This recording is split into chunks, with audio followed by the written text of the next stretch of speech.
Hey, what up y'all? Mr. Cruz here, your friendly neighborhood producer, back with another video. And in today's video, I'm going to show you guys how I use the Time 12 plugin to turn my melody from this to this. Lego.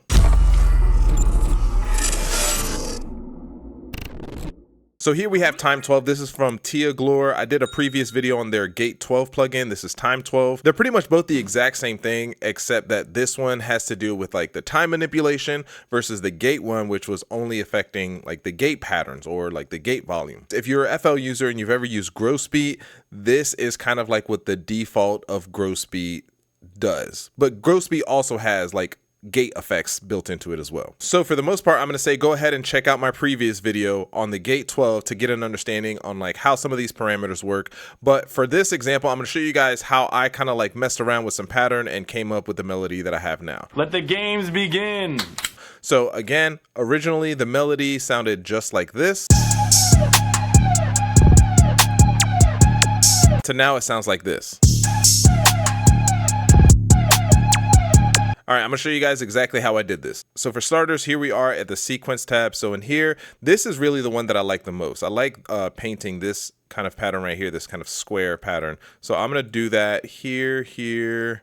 Let's see if we can kind of clear. Just throw a couple of these randomly in here. And let's make our steps 4. And then I'm going to throw this one down here all the way at the end.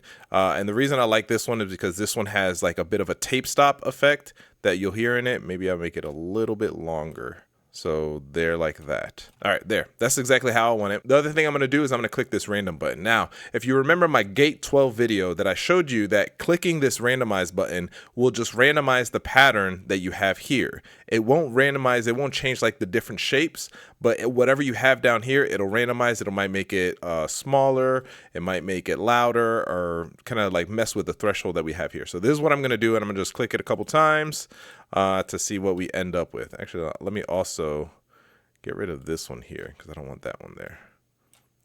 All right, now let's click it again. Now let's see what we got.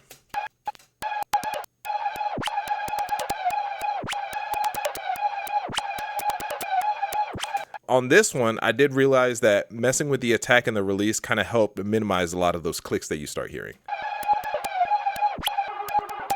All right, and let's also see what it would sound like if we increase the bar movement.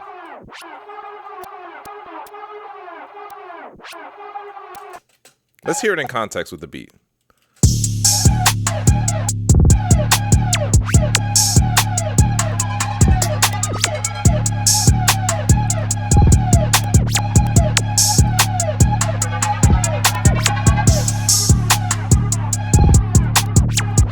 Ooh, right there, that sounds money.